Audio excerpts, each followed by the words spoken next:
Opening சீன்ல இரவு நேரத்துல ஒரு மிகப்பெரிய அமானுஷமான காட்டை காட்டுறாங்க. அதுக்கு நடுவுல தனிமைப்படுத்தப்பட்ட ஒரு வீடு. ஆக்சுவலா அது வீடு மட்டும் கிடையாது, ஒரு சின்ன ஹோட்டல் மாதிரியும் இருக்கு. இப்ப அந்த இடத்துக்கு தொப்பிக்காரன் ஒருத்தன் சாப்பிடலாமே வந்திருப்பான். ஆக்சுவலா இவன் சாதாரண ஆள் கிடையாது, மந்திர தந்திரங்கள்ல கை தேர்ந்த ஆளு. மூஞ்ச பாக்கும்போது லைட்டா முட்டை போட்ட மாதிரி புசு புசுன்னு தான் இருக்கும். ஆனா பையன் அரக்கர்களை வேட்டையாடுறதுலயும் திறமையான ஆளு. டைனிங் டேபிள்ல வந்து உட்காரும் போது கண்ணுக்கு முன்னாடியே நம்ம கதையோட வெள்ளம் சமைச்சிட்டு இருக்கான். உடனே வேலை பார்க்கக்கூடிய ஒரு சில பொண்ணுங்க பக்கத்துல வந்து லைட்டா தடவி தடவி பேசுறானுங்க. ஆனா தொப்பிக்காரனுக்கு பெண்கள் மேல பெருசா ஈர்ப்பே கிடையாது. எனக்கு ரொம்ப பசிக்குது, சாப்பாடு தான் வேணும்னு வம்படி அணிக்கிறான். வில்லனும் டோஃபன் சொல்லப்படக்கூடிய உணவை கட் பண்ணி கொடுப்பான். என்னையாது இவ்வளவு கேவலமா இருக்கு, பாரு எனக்கு பன்னிக்கறி தான் வேணும். ஐயா பன்னிக்கறி எதுவும் இல்லையே, ரொம்ப நல்லதா போச்சு. அப்படின்னா ஒன்ன மாதிரி மனித உருவத்துல இருக்க தவளை அரக்கனோட இறைச்சி தான் எனக்கு வேணும். தன்னை பத்தின உண்மை தெரிஞ்சதால வில்லனுக்கு சம கோபம். கறிவெட்டுற அருவால கரெக்டா தொப்பிக்காரனை பத்தி தூக்கி போட பையன் ஜஸ்ட் மிஸ்ல எஸ்கேப் ஆயிட்டான். இருந்தாலும் தடுமாறி தொப்புனு கீழே விழுந்துருவான். இதை கவனிக்கக்கூடிய வேலைக்கார பொண்ணுங்க உடம்புல இருக்க துணிகளை பயன்படுத்தி தொப்பிக்காரனோட கையை காலன்னு எல்லாத்தையுமே வளைச்சு கட்டி போட்டானுங்க. ஆனா தொப்பிக்காரன் அதையெல்லாம் கேட்காம சொர்க்கத்தோட விதியை நான் எப்பவுமே கடைபிடிக்கிறேன். உலகத்துல யாரெல்லாம் தீய சக்தியை வணங்குறாங்களோ அவங்க எல்லாரையும் நான் அழிப்பேன்னு ஒரு சில மந்திரங்களை உச்சரிக்க ஆரம்பிக்கிறான். அடுத்த நிமிஷமே கட்டி போட நினைச்ச துணிகள் எல்லாமே காத்துல கிழிஞ்சு பறகுது. ஆக்சுவலா மனிதர்களை பொறுத்த வரைக்கும் என்னோட பேரு டுன்ஃபோ, ஆனா அரக்கர்களை பொறுத்த வரைக்கும் என்னோட பேரு டைகர் டுன்ஃபோ. வேலைக்கார பொண்ணுங்களுக்கு சம கோவம். நடா வந்துட்டு டைலாக்கா பேசிட்டுன்னு 2 பேர் தாக்கலாமே ஓடி வருவாளுங்க. ஆனா இவன் தாங்கிட்ட இருக்க இசைக்கருவியை வாசிக்க ஆரம்பிச்சதுமே ஒட்டுமொத்த பேரோட காதும் பயங்கரமா வலிக்க ஆரம்பிக்குது. கூடவே நொடி பொழுதுல அங்க இருந்த 4 பொண்ணுங்களையுமே குத்தி கொன்னுட்டான். வெள்ளம் ஒரு பக்கத்துல மரண பயத்தோட ஒளிஞ்சிட்டு இருப்பான். அப்பதான் தொப்பிக்காரன் சொல்லுவான், இங்க இருக்க எல்லா அரக்கர்களும் என்னோட இசையை கேட்டு பயந்து மிரண்டுட்டாங்க. ஆனா நீ ஒருத்தி மட்டும் தான் என்னோட இசைக்கு மயங்கல. இதுக்கப்புறமும் நடக்கிற எல்லாத்தையும் ஒளிஞ்சிருந்து வேடிக்கை பார்க்க போறியா? நாக அரக்கி, ஒழுங்கா வெளியில வா. இப்படி சொன்னதுமே பக்கத்துல இருக்கக்கூடிய ரூமோட திரைகள் லைட்டா விலகுது. பார்த்தா உள்ள ஒரு பொண்ணு உட்கார்ந்துட்டு இருக்கா. இவளுக்குள்ள நாக அரக்கியோட சக்தி இருக்கு. பொதுவா மத்த அரக்கர்களை விட இவ 1000 ஆண்டுகள் பயங்கரமா தியானம் பண்ணிருக்கா. அதனாலதான் தொப்பிக்காரனோட மந்திர இசையால இவ பெருசா பாதிக்கப்படல. டே தம்பி, இதுக்கு முன்னாடி ஆயிரக்கணக்கான மந்திரவாதிகளை என் கையாலேயே கொண்டிருக்கேன். இன்னைக்கு நீ 1001. தொப்பிக்காரனுக்கு செருப்பு தாங்கல. ரொம்ப ஆட்டம் போடாத, இன்னைக்கு நான் உன்னோட கதையை முடிப்பேன். ஏன்னா அவங்க அரக்க குலத்தோட ராணி, அதான் அந்த கருப்பு டிராகன் பல வருஷங்களுக்கு முன்னாடியே இறந்து போயிடுச்சு. அதனால உங்களை அழிக்கிறதும் எனக்கு ரொம்ப ஈஸின்னு சொல்லிட்டு இசைக்கருவியை வச்சு தாக்கலான்னு பாப்பா. ஆனா ரொம்ப அசால்ட்டாவே நாக அரக்கி அதையெல்லாம் தடுத்துட்டா. திடீர்னு பாக்கும்போது உட்கார்ந்துகிட்டு இருந்த ஆளையே காணும். எங்க போயிட்டான்னு புரியாம சுத்தி முத்தி கவனிக்கும் போது நாக அரக்கி தன்னை ஒரு முழுமையான அரக்க பாம்பா மாத்தி மேல் பக்கத்துல இருந்து தொப்பிக்காரன் அசந்த நேரம் பார்த்து அவன் அப்படியே லபக்குன்னு வாயில போட்டு முழுங்கிடுவா. இந்த இடத்துல அப்படியே மங்களகரமா டைட்டில போட்டு படத்த ஆரம்பிக்கிறாங்க. கட் பண்ண அடுத்த சீன்ல பவுண்டி ஹண்டர்ஸ் காட்டுறாங்க. அதாவது அரக்கர்களை குறிப்பிட்ட பணத்துக்காக கொலை பண்ணக்கூடிய ஆளுங்க. இதே இடத்துல தான் ஹீரோவும் ஹீரோவோட தங்கச்சியும் வேலை பாக்குறாங்க. ஏற்கனவே ஒரு சில அரக்கர்களை பணையக்கடிகளாவும் பிடிச்சு வச்சிருக்காங்க. பாக்குறதுக்கு நல்லா அந்நிய மாதிரி சடையெல்லாம் வச்சிருக்காங்க. இவன் தான் இந்த இடத்தோட தலைவன். பவுண்டி ஹண்டர்ஸ்லயே இவனுக்கு தான் பலம் அதிகம். கரெக்டா அப்ப அந்த இடத்துக்கு ஹீரோவும் தங்கச்சியும் வருவாங்க. சந்தேகத்துல அல்ல கையும், என்னப்பா ஏதாவது அரக்கர்களை பிடிச்சீங்களா? இல்ல, நாங்களும் எவ்வளவோ தேடி பார்த்தோம், எங்களால யாரையுமே பிடிக்க முடியல. அட என்னையும் அப்படி பண்ணிட்டு இருக்க? எங்க தலைவரை பாரு, நெருப்பு கக்கக்கூடிய ஒரு அரக்க பொண்ணை பிடிச்சிட்டு வந்திருக்காரு. வாயில இருந்து புகையா விட்டுட்டு இருக்கா. ஆத்தாடி, காதலிச்சு கிஸ் பண்ணலாம் போனா கூட உதடு கருகிடும் போலயே. சரி அதெல்லாம் விட்டு தள்ளு, நீ எதுக்காக இங்க வந்த? அதுவா, அரக்கர்களை பிடிக்கணும்னா அதுக்கு நல்ல நேரமும் நல்ல ராசியும் வேணும். அதான் உங்ககிட்ட ஏதாவது மந்திர பொருள் இருக்கான்னு வாங்கிட்டு போக வந்தேன். ரொம்ப நல்லதா போச்சு, என் கூட வா. இன்னைக்குதான் கோய் சக்தி இருக்கக்கூடிய ஒரு அரக்க மீனை பிடிச்சிட்டு வந்தோம். என்னன்னு கூண்டுக்குள்ள வந்து பார்த்தா அது ஒரு அரக்க பொண்ணு. இவளுக்குள்ளயும் நிறைய மேஜிக் பவர் இருக்கு. ஆனா இவளோட உண்மையான அடையாளம் வெறும் மீன் மட்டும்தான். அது மட்டும் இல்லாம இந்த லேட்டா தான் நம்ம கதையோட ஹீரோயின். சந்தேகத்துல ஹீரோவும், யோ இந்த பொண்ணை வச்சுக்கிட்டு நாங்க என்ன பண்றது? முட்டாள், உனக்கு குய் சக்தி இருக்க பெண்களை பத்தி தெரியாதா? அவங்களோட கண்ணீருக்கு அவ்வளவு மதிப்பு. வருஷத்துல 2-3 தடவை மட்டும் தான் அவங்க அழுவாங்க. ஒருவேளை அந்த கண்ணீரை மட்டும் நீ குடிச்சேன்னு வைவேன், உனக்கு அதிர்ஷ்டம் கொட்டுன்னு கொட்டும். அப்படியா? ரொம்ப சூப்பரா போச்சு. ஒரு 2 கூட எனக்கு கொடுங்க. ஏய், குடமெல்லாம் வராதுரா, தோ இந்த டப்பா அளவுக்கு தான் வரும். சரி வந்த வரைக்கும் லாபம் சொல்லிட்டு பணத்தை கொடுத்து டப்பா வாங்கிட்டு ஹீரோ வெளியில வந்துட்டான். கட் பண்ண இதே டைம்ல இரவு நேரத்துல ஆத்தங்கரையை விட்டு ஒரு அம்மா துணி துவைச்சிட்டு இருப்பாங்க. சடனா காட்டுக்குள்ள இருந்து ஏதோ வித்தியாசமான சத்தங்கள் கேக்குது. ஆஹா, ஏதோ ஒண்ணு தப்பா இருக்கு. துணிமணி எல்லாம் பேக் பண்ணும்போது கரெக்டா தண்ணிக்குள்ள இருந்து ஒரு தவளை இறக்க தன்னோட நாக்க பயன்படுத்தி அந்த அம்மாவை லவக்குன்னு தண்ணிக்குள்ள போட்டு இழுத்துட்டான். கட் பண்ண இன்னொரு பக்கத்துல ஹீரோவும் தங்கச்சியும் இவங்க வாங்கிட்டு வந்த அந்த கண்ணீர் துளிகள் இருக்கு இல்லையா, அதை குடிச்சு அதிர்ஷ்டம் வருதா இல்லையான்னு செக் பண்ணிட்டு இருக்காங்க. சடனா அடையாளம் தெரியாத யாரோ ஒருத்தன் நம்ம ஹீரோவையும் தங்கச்சியவும் ஃபாலோ பண்ற மாதிரி இருக்கு. இதை தெரிஞ்சுக்கிட்ட தங்கச்சி சாட்டையை வச்சு அடிக்க பாப்பா. ஆனா ஃபாலோ பண்ணால அந்த சாட்டையவே பிடிச்சிட்டான். அது மட்டும் இல்லாம இவர் ஒரு வயசான ஆளு. ஏ பெருசு, யாரையா நீ? எதுக்கே இந்த டைம்ல எங்களை ஃபாலோ பண்ணிட்டு இருக்க? இந்த பரமா, நீ நினைக்கிற மாதிரி நான் ஒரு மனுஷன் கிடையாது, ஒரு அரக்கன். அண்ணா பாத்தியா, இந்த ஆளு ஒரு அரக்கனா? ரொம்ப நல்லதா போச்சு. நீ கண்ணீர் தண்ணியை குடிச்சதும் போதும் உனக்கு அதிர்ஷ்டம் கொட்டுது பாரு. சரி சரி, நேரத்தை வீணாக்காத, உடனே கைத்த போட்டு கட்டு. இந்த ஆளை கொடுத்து பவுண்டி ஹண்டர்ஸ் கிட்ட இருந்து பணத்தை வாங்கிக்கலாம். இல்ல இல்ல, ரொம்ப அவசரப்படாதீங்க. உங்களுக்கு தேவையானது என்கிட்ட இருக்குன்னு ஒரு சில வெள்ளி கட்டிகளை காட்டுவாரு. நம்மளுக்கு பணத்தை காட்டினா போதும் மொத்தமா வாங்கிடுவான். அதனால தங்கச்சி, இந்த உலகத்துல நல்ல அரக்கர்களும் இருக்காங்க, கெட்ட அரக்கர்களும் இருக்காங்க. அதனால இவரு ரொம்ப நல்லவரு. அடைச்சு வாய மூடு, பணத்தை பார்த்தா போதும். நீ எப்ப பாரு ஆளை மாறிடுற. சரி சரி விட்டுத்தல்ல, பவுண்டி ஹண்டர்ஸ் போனாலும் இதே பணம் தான் கிடைக்க போகுது. அதை இந்த தாத்தா கிட்ட இருந்து வாங்கினா மட்டும் என்ன தப்பு? சரிவா, நம்ம நேரா வீட்டுக்கு போகலாம். தம்பி ஒரு நிமிஷம் நில்லுப்பா. யோ, என்னதான் அவன் பிரச்சனை? எனக்கு ஒரு அழகான பேத்தி இருக்கா. கொஞ்ச நாளாவே நாங்க காடுகளுக்குள்ள பதுங்கிதான் வாழ்ந்திருந்தோம். ஆனா இப்ப வெளி உலகத்தை சுத்தி பார்க்கலாமே இந்த காட்டு பகுதிக்கு வந்தோம். அப்ப அடையாளம் தெரியாத ஒரு சில பேரு என்னோட பேத்தியை கடத்திட்டு போயிட்டாங்க. என் கணிப்பு சரியா இருந்தா கண்டிப்பா அவங்க பவுண்டி ஹண்டர்ஸா தான் இருப்பாங்க. சோ அதனால நீதான் எனக்கு அவளை எப்படியாச்சும் காப்பாத்தி கொடுக்கணும். சிரிச்சுக்கிட்டே ஹீரோவும், ஏ பெருசு, நீ நினைச்சது ரொம்ப சரிதான். உன்னோட பேத்திய பவுண்டி ஹண்டர்ஸ் தான் பிடிச்சிருக்காங்க. அவ இன்னும் சிறைக்குள்ளதான் இருக்கா. ஆனா அதுல ஒரு பிரச்சனை இருக்கு. என்னால அங்க இருக்க அண்ணியனை தாண்டி கண்டிப்பா உள்ள போய் அவளை காப்பாத்திட்டு வெளியில வரவே முடியாது. ஏன்னா நினைக்கிறத விட அவனுக்கு அவ்வளவு பவர் இருக்கு. சோ எங்களை ஆளை விட்டுரு, நான் இங்க இருந்து கிளம்புறேன். ஆனா திடீர்னு பெருசு நம்ம ஹீரோவை பக்கத்துல வர சொல்லி ஏதோ ஒரு சீக்கிரட்டான விஷயத்த சொல்லுவாரு. ஹீரோவோட முகமே டக்குனு மாறி போடும். இவ்வளவு நேரமா முடியாதுன்னு சொன்னவன் இப்ப நான் உங்களுக்காக உங்க பேத்தியை காப்பாத்தி கொடுக்குறேன்னு அப்படியே பிளேட்டை மாத்திட்டான். தங்கச்சிக்கு என்ன நடக்குதுன்னு புரியல. அண்ணனோட பேச்ச மீறியும் செயல்பட முடியாது. அதனால அமைதியா இங்க இருந்து ஹீரோ கூட கிளம்ப ஆரம்பிக்கிறான். அடுத்த இதே டைம்ல ஆத்தங்கரையில துணி துவச்சுக்கிட்டு இருந்த பொண்ணு இருக்கால, அவ இப்பதான் கண்ணை முடிக்கிறா. நான் எங்க இருக்கோன்னு புரியாம சுத்தி முத்தி கவனிக்கும் போது அது ஒரு மிகப்பெரிய குகை. கண்ணு கட்டுற தூரத்திலேயே ஒரு அரக்கன் குழம்பு குண்டால எதையோ ஒண்ணு சமைச்சிட்டு இருக்கான். இந்த சின்ன கேப்ல எஸ்கேப் ஆகலாம் ட்ரை பண்ணுவா. ஆனா அதுக்குள்ளேயே அங்க வந்த வில்லன் தன்னை ஒரு அரக்க தவளையா மாத்தி நாக்க வச்சு கொத்த அந்த புள்ளைய வளைச்சு பிடிச்சிட்டான். அவ்வளவுதான், இவரோட கதை முடிஞ்சு. கட் பண்ணா இன்னொரு பக்கத்துல பவுண்டி ஹண்டர்ஸோட கோட்டைக்கு நம்ம ஹீரோவும் தங்கச்சியும் வந்திருக்காங்க. கூண்டுக்குள்ளதான் நம்ம ஹீரோயின் இருக்கா. அவளுக்கு பக்கத்திலேயே ஜெர்சின்னு இன்னொரு பொண்ணு இருக்கா. இந்த பாரு, உன் தாத்தா உன்னை காப்பாத்த சொல்லி நிறைய பணம் கொடுத்திருக்காரு. அதனால சீக்கிரமா வெளியில வா. இந்த இடத்த விட்டு கிளம்பி ஆகணும். முடியாது, இந்த ஜெர்சிங்கிற பொண்ணு என் கூட வந்தா மட்டும்தான் நான் இந்த இடத்த விட்டு வெளியில வருவேன். பிரச்சனை அது மட்டும் கிடையாது. எங்க கழுத்துல வித்தியாசமான ஒரு லாக்கெட் மாட்டப்பட்டிருக்கு. இது வடக்கு திசையில இருக்க ஒரு புல்லாங்குழலோட பிணைக்கப்பட்டிருக்கு. ஒருவேளை நான் தப்பிக்க முயற்சி பண்ணா கூட யாராவது அந்த புல்லாங்குழல வாசிச்சா போதும் எங்க ரெண்டு பேருக்குமே மூச்சு திணறி சம்பவத்திலேயே இறந்து போயிடுவோம். அண்ணா, அப்படின்னா நீ இவங்களை காப்பாத்திட்டு உடனே வெளியில போ. நான் போய் அந்த புல்லாங்குழல கொண்டு வரேன்னு கோட்டையோட வடக்கு திசையை பார்த்து நடக்க ஆரம்பிக்கிறா. குறிப்பிட்ட நேரத்துக்கு அப்புறமா வழியில ஒரு மிகப்பெரிய ஆந்தை சிலை இருக்கு. அதோட முதுகு பகுதியில தான் இவ தேடி வந்த புல்லாங்குழலும் இருக்கு. சரி, அதை எடுக்கலான்னு பார்த்தா இவளால முடியல. அப்ப லெப்ட் பக்கமா திருப்பாத, ரைட் பக்கமா திருப்பு, அப்பதான் அதை உன்னால எடுக்க முடியும்னு குரல் கேக்குது. என்ன ஏவன் கூட யோசிக்காம தங்கச்சியும் அதே மாதிரியே ரைட் சைடு திருப்பி லைட்டா இழுக்கும் போது புல்லாங்குழல் கையோட வந்துருச்சு. ஐ சூப்பர், உங்க உதவிக்கு நன்றின்னு டக்குனு முன்னாடி பார்க்கும்போது அதே இந்த கோட்டையில வேலை பார்க்கக்கூடிய அடியாளுங்க. அவ்வளவுதான், துண்ட காணோம் துணிய காணோம்னு தங்கச்சி தெரிச்சு விட வழியில நம்ம ஹீரோ நிக்கிறான். வேற வழி இல்லாம துரத்தி வந்த காவலர்களை அடிச்சு அங்க இருக்க குண்டுக்குள்ள லாக் பண்ணிட்டு 4 பேரும் எஸ்கேப் ஆகி பாதுகாப்பா காட்டுக்குள்ள வந்துட்டாங்க. இங்கதான் அந்த தாத்தாவும் இருக்காரு. அதுக்கப்புறமா கழுத்துல இருக்க பெல்ட் ரிலீஸ் பண்ணிட்டு, பெருசு, நீ சொன்ன மாதிரியே உன் பேத்தியை காப்பாத்திட்டேன். இதுக்கப்புறமா என்ன தொலை பண்ணாத. தம்பி அவசரப்படாதப்பா, இன்னொரு முக்கியமான வேலை இருக்கு. என்னையா? சரியா இன்னும் 3 நாளைக்கு அப்புறமா ஒரு சந்திர கிரகணம் வரப்போகுது. இது 100 வருஷத்துக்கு ஒரு முறை மட்டுமே வரக்கூடியது. சோ அது வரைக்கும் நீ என்னோட பேத்திய பாதுகாப்பா உன் கூடவே வச்சுக்கணும். இந்த பாரு பெருசு, என்ன பத்தின ரகசியம் உனக்கு தெரிஞ்சிருக்கலாம். அதுக்காக நீ சொல்ற எல்லாத்தையுமே நான் கேட்பேன் அர்த்தம் கிடையாது. ஓ அப்படியா? கொஞ்சம் பக்கத்துல வந்து இன்னும் ஏதோ ஒரு ரகசியத்தை பத்தி பேசுறாங்க. ஹீரோ இந்த முறையும் தாத்தா சொன்னதை கேட்டு மிரண்டு போயிடுவான். பட் அது என்ன சீக்கிரட்னு தெளிவா காட்டல. அதுக்கப்புறமா இந்த இடத்த விட்டு ஹீரோ மொத்த பேரையும் தன்னோட வீட்டுக்கு கூட்டிட்டு வந்துட்டான். நேரமும் போக அன்னைக்கு நைட் ஆகுது. யாருக்கும் தெரியாம தங்க கட்டைகளை உருக்கி அவன் ஏதோ ஒரு வித்தியாசமான மருந்து உருவாக்கிட்டு இருப்பான். சடனா கதவு திறந்துகிட்டு தங்கச்சியும் உள்ள வருவா. பயந்து போன ஹீரோ அந்த மருந்துகளை மறைச்சு வச்சிருவான். ஏண்டி, உங்ககிட்ட எத்தனை முறை சொல்லிருக்கேன் இந்த மாதிரி டக்குன்னு கதவு திறக்காதன்னு. நம்ம கிட்ட இருக்க செல்வ செழிப்பான பொக்கிஷங்களை யாரும் பாத்திர கூடாது. உனக்கு தெரியாதா? ஆமா அப்படியே தெரிஞ்சு கிழிச்சிட்டாலும் எனக்கு ஒரு உண்மையை சொல்ல. எதுக்காக அந்த ஹீரோயினை இங்க கூட்டிட்டு வந்த? அந்த தாத்தா உங்ககிட்ட ஏதோ ஒரு சீக்கிரட்ட பேசுறான். அது என்னன்னு கூட என்கிட்ட சொல்ல மாட்டேங்கிற. இந்த பாருமா, அண்ணன் செய்யக்கூடிய எல்லா விஷயங்களும் கண்டிப்பா நாளைக்கு உனக்கு ஒரு நல்ல விஷயமா மாறும். அதனால இப்போதைக்கு என்னால எதுவும் சொல்ல முடியாது. இப்போதைக்கு இந்த மருந்தை மறக்காம குடிச்சிட்டு நிம்மதியா தூங்கு. பதிலுக்கு தங்கச்சியும் சரின்னு சொல்லிட்டு அந்த இடத்த விட்டு கிளம்பிட்டா. கட் பண்ணா இன்னொரு பக்கத்துல வில்லனை பாக்குறதுக்கு நாக்கு அரக்கியோட அடியால் ஒருத்தி வந்திருக்கா. இவள நம்ம ஷார்ட்டா டூஞ்சி இன்னும் மைண்ட்ல வச்சுக்கலாம். அப்பதான் வில்லனும் கேப்பான், ஏண்டி அடிக்கடி அந்த நாக அரக்கிக்கு தெரியாம இங்க வந்துட்டு இருக்க? நாளை பின்ன பிரச்சனை ஆச்சுன்னா என்ன பண்ணுவ?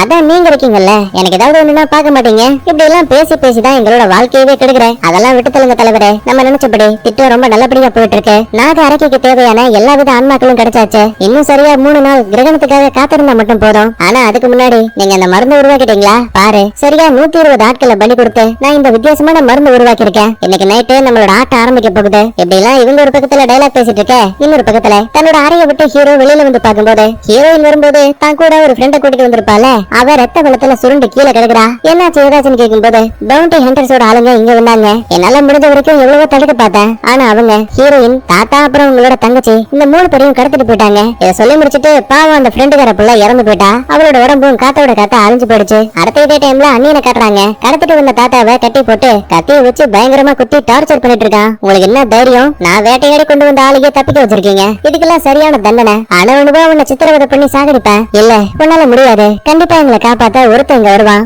தோடா, பவுண்டி ஹண்டர்ஸ்லயே நான் தான் பலசாலி. என்ன எதிர்க்கிற அளவுக்கு தைரியம் எவனுக்குடா இருக்கு? டக்குன்னு அப்ப 2 அடியாளுங்க பறந்து வந்து தொப்புன்னு கீழே விழுறானுங்க. திரும்பி பார்த்தா முன்னாடி நம்ம ஹீரோ வந்து நிக்கிறான். டே முட்டாள், என்னாச்சு உனக்கு? மனிதனா இருந்துகிட்டு வச்சுக்கிட்டு எதுக்காக அரக்கர்களுக்கு ஹெல்ப் பண்ணிட்டு இருக்க? இப்போதைக்கு நான் சொல்ற நிலைமையில இருந்தாலும் கண்டிப்பா நீ கேட்கிற நிலைமையில இருக்க மாட்டேன். அதனால பேசி நேரத்தை வீணாக்க வேணாம். உடனே சண்டையை ஸ்டார்ட் பண்ண. கடுப்பான அண்ணியின் பையன் நம்ம தம்பி கத்தியை தூக்கிட்டு ஹீரோ கூட சண்டைக்கு வருவான். ஆனா ஹீரோவோட வேகத்தை கம்பேர் பண்ணும்போது கத்தியால இவனை தொடக்கூட முடியல. ஒரு இடத்துல வயிற்ற பார்த்து குத்தலாமேன்னு கத்தியை ஓங்குவான். நம்மால் கரெக்டா கையை பிடிச்சு நெஞ்சில இருக்க மஞ்சா சோறு வெளியில வர அளவுக்கு நம்மாலே குத்துன்னு குத்துறான். லாஸ்டா ஜம்ப் அடிச்சு ஓங்கி வருவத அண்ணியனும் சும்மா கிடையாது. கீழே விழுற அளவுக்கு போனவன் டக்குனு தாங்கி நிக்கிறான். பரவாயில்ல, நான் நினைச்சதை விட நீயும் நல்லாதான் சண்டை போடுற. ஆனா என் பவர்ஸுக்கு முன்னாடி நீ வெறும் குப்பன்னு சொல்லிட்டு முதல்ல ஆயிரக்கணக்கான வாள்களை தான் உடம்ப சுத்தி பறக்க வைக்கிறான். ஹீரோவுக்கு கலவரம் இன்னும் பெருசாகுதுன்னு ரொம்ப தெளிவா புரிஞ்சு போச்சு. அதனால இத்தனை விஷயமா தான் முதுகலையே ரொம்ப ரகசியமா கட்டி மறைக்கப்பட்டிருந்த வாளை கொஞ்சம் கொஞ்சமா இவனும் பிரிக்க ஆரம்பிக்கிறான். கரெக்டா அண்ணியன் தாக்க ஆரம்பிக்கிறான். அப்பதான் நம்மால தாங்கிட்ட இருந்த வாளை வச்சு ஒரே நொடியில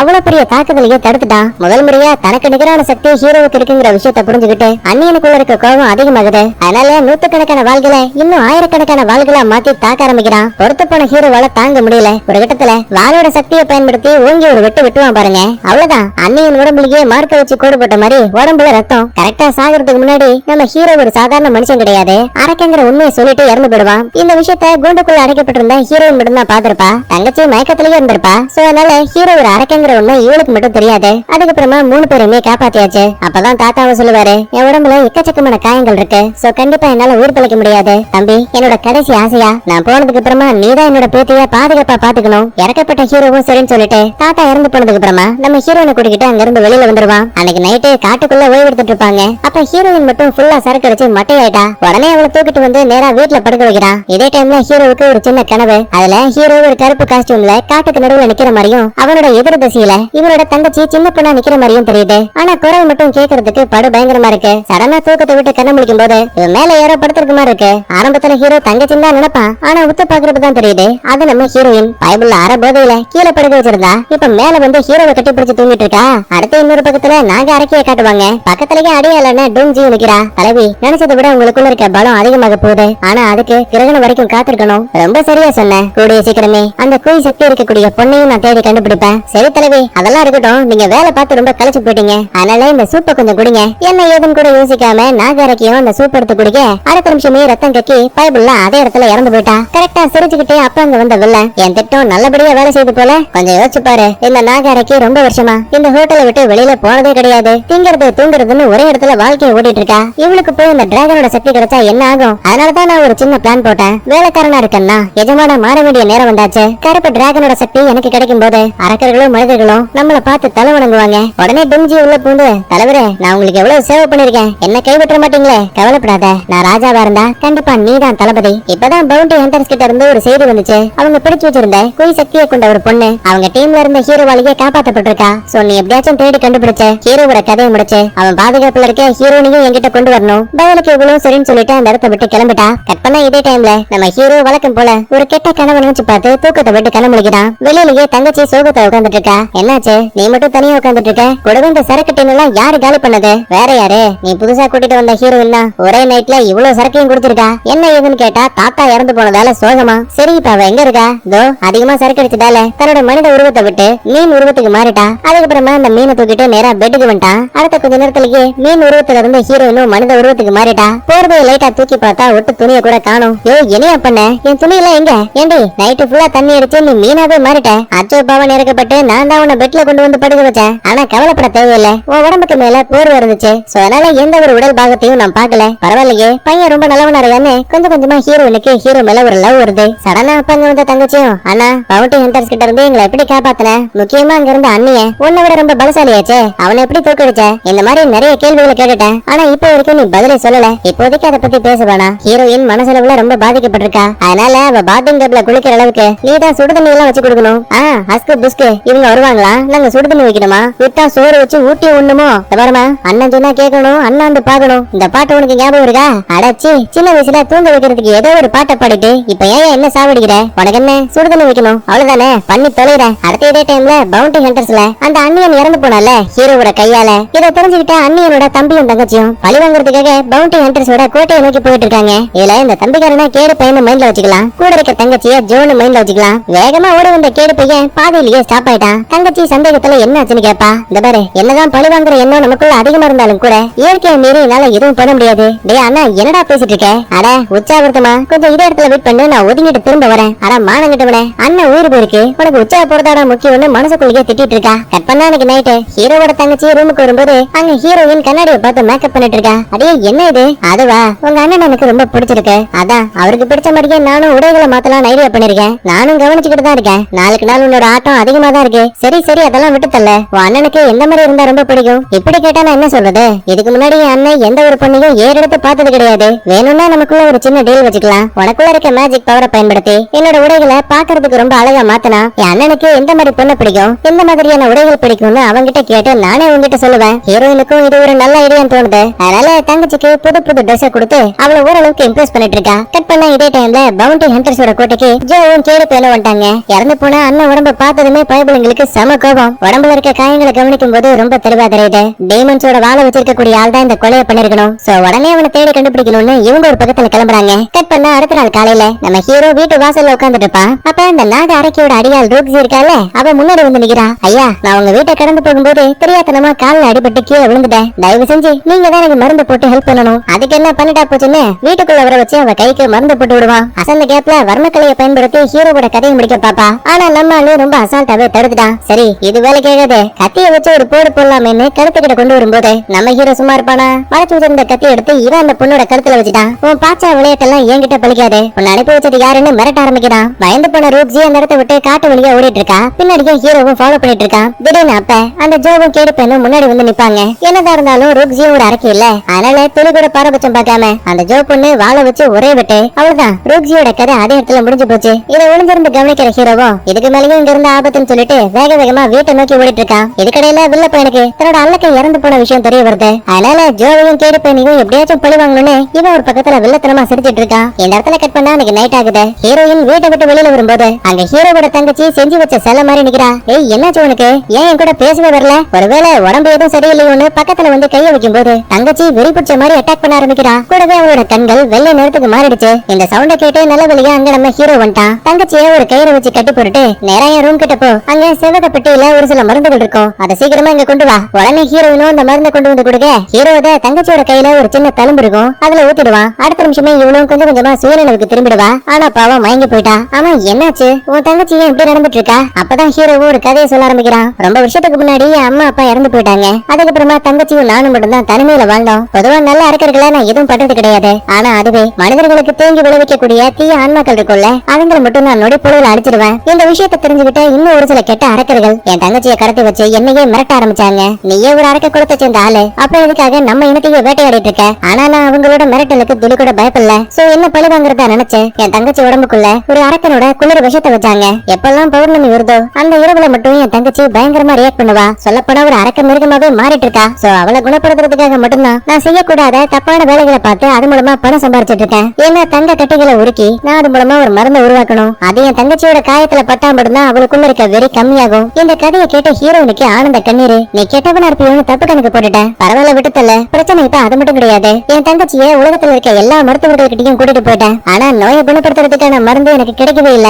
இங்கதான் ஹீரோனுக்கு ஒரு ஐடியா. நான் சின்ன வயசா இருக்கும் போது எனக்கு அடிக்கடி உடம்பு சரியில்லாம போகும். சாதாரண மருத்துவரை பார்த்தா எனக்கு அந்த நோய் குணமே ஆகாது. அப்பதான் என்னோட தாத்தா ஆமை மருத்துவரை தேடி போனாரு. ஏன்னா அவருக்கு மட்டும்தான் அரக்கர்களை குணப்படுத்துறதுக்கான மருந்துகளை பத்தி தெரியும். தாத்தா நினைச்ச மாதிரியே அரக்க மருந்துகள் எடுத்துக்கிட்டதுக்கு அப்புறமா எனக்குள்ள இருந்த நோய் மொத்தமா குணமாயிடுச்சு. அப்படின்னா ஏன் நேரத்தை வீணாக்கணும்? என் தங்கச்சியா அந்த ஆமை மருத்துவர்கிட்ட கூட்டிட்டு போலாம். உடனே பெட்டி படுக்கையெல்லாம் பேக் பண்ணிட்டு நேரா மருத்துவர்கிட்ட வந்துட்டாங்க. ஆனா அந்த பாருங்களேன், பாருப்பா, உன் தங்கச்சிக்கு ட்ரீட்மெண்ட் கொடுக்கறதெல்லாம் பெரிய விஷயம் கிடையாது. பொதுவா நான் யாருக்கு சிகிச்சை கொடுத்தாலும் சரி அவங்க கிட்ட இருந்து ஏதாவது ஒரு பொருளை நான் பரிசா வாங்கிப்பேன். ஐயா, அவதான் எனக்கு எல்லாமே. அவளுக்காக என் உயிரை கூட கொடுப்பேன். தோடா, உன் உயிரை வச்சு நான் என்ன பண்ண போறேன்? எனக்கு உங்ககிட்ட இருந்து ஏதாவது ஒரு பெரிய பொருள் தேவை. தோ உதாரணத்துக்கு உன் முதுகுல இருக்கே அந்த வாள். இது பழங்காலத்துல வாழ்ந்த டீமன்ஸோட எலும்புகளால உருவாக்கப்பட்ட விசேஷமான வாள். எனக்கு இந்த ரத்தம் படிஞ்ச பொருளை வச்சுக்கிறதுக்கு விருப்பம் கிடையாது. ஆனா அது உனக்கு ரொம்ப முக்கியமான ஒண்ணு. அந்த ஒரே ஒரு காரணத்துக்காக நான் அதை எடுத்துக்கிறேன். அதுக்கப்புறமா ஹீரோயினும் டாக்டரும் ஒன்னா சேர்ந்து தங்கச்சியோட உடம்புக்குள்ள இருக்க அந்த விஷத்தை கொஞ்சம் கொஞ்சமா எடுக்க ஆரம்பிக்கிறாங்க. நேரமும் போக அன்னைக்கு நைட்டு நம்ம ஹீரோ சோகத்துல உட்காந்துட்டு இருப்பான். அப்ப பக்கத்துல இருந்த ஹீரோயினும் இன்னும் கொஞ்ச நேரத்துக்கு அப்புறமா அவங்க தங்கச்சி உடம்புல இருக்க விஷம் ஃபுல்லாவே நீங்கிடும். தலையில வேற ஹீரோவுக்கு சின்ன காயம். உடனே அவசர அவசரமா மருந்து எடுத்துட்டு வந்து நம்ம ஹீரோவுக்கு பக்கத்துல வருவா.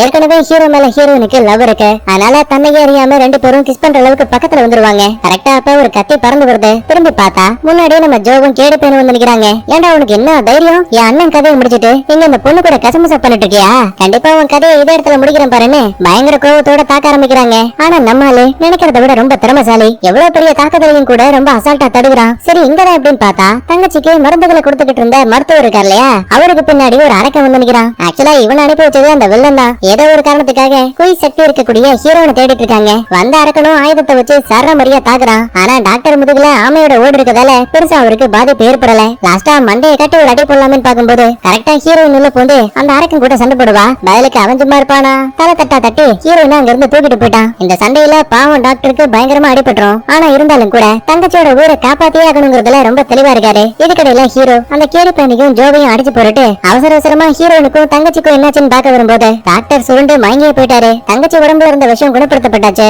அதனால ரொம்ப தெளிவா உட்கார்ந்துருக்கா. ஒரு பக்கத்துல இத பார்த்து சந்தோஷமாவும் இருக்கு. அதே டைம்ல ஹீரோயினை வந்த அரக்கன் கடத்திட்டு போயிட்டாங்கிற விஷயம் தெரிஞ்சு கோவமாவும் இருக்கு. தம்பி நீ எதுக்கும் பயப்படாத, உன் தங்கச்சி என்கிட்டயே பாதுகாப்பா இருப்பா. முதல்ல உன்னோட வாழை நீ திரும்ப எடுத்துட்டு போ. எப்படிப்பட்டாச்சும் அந்த ஹீரோயினை நீ காப்பாத்தி இங்க கொண்டு வரணும். என்ன நீ நினைக்கிற மாதிரி அந்த ஹீரோயின் சாதாரண பொண்ணு கிடையாது. பல வருஷங்களுக்கு முன்னாடி அழிஞ்சு போனதா சொல்லப்பட்ட கருப்பு டிராகன் இருக்குல்ல, அதோட மறுபிறப்பு தான் அவ. ஆக்சுவலா ஹீரோவுக்கு இந்த உண்மை ஏற்கனவே தெரியும். என்ன ஒரு சீன்ல காட்டுக்குள்ள அந்த ஹீரோயினோட தாத்தா ஹீரோ கிட்ட ஏதோ ஒரு சீக்கிரட்ட சொல்லிருப்பார்ல, அதுதான் இது. ஹீரோயின் உடம்புக்குள்ள மறைஞ்சிருக்க கருப்பு டிராகனோட ஆன்மாவை மட்டும் வில்லன் கண்ட்ரோல் பண்ணிட்டானா ஒட்டுமொத்த உலகத்தையும் ரொம்ப ஈஸியாவே அழிச்சிருவான். அதனாலதான் தாத்தாவோட பேச்சை கேட்டு ஹீரோயினை பாதுகாக்கணுங்கிற முடிவுக்கு ஹீரோ வந்தான். உடனே இப்ப இவன் ஒரு பக்கத்துல ஹீரோயினை காப்பாத்த கிளம்ப, இதே டைம்ல காயம்பட்ட ஜோவும் கேடி பையனும் காட்டு வழியா நடந்து போகும்போது ஒரு கருப்பு நிற போக ரெண்டு பேரையும் அலைக்கா தூக்கிருச்சு. கண்ண முடிச்சு பார்த்தா ரெண்டு பேருமே வில்லன் கோட்டைக்குள்ள இருக்காங்க. நீ ஒரு மானங்கட்ட அரக்கன், எதுக்காக இங்க ரெண்டு பேரையும் கடத்திட்டு வந்த? அச்சோச்சோ குழந்தைக்கு கோவத்தை பாரு.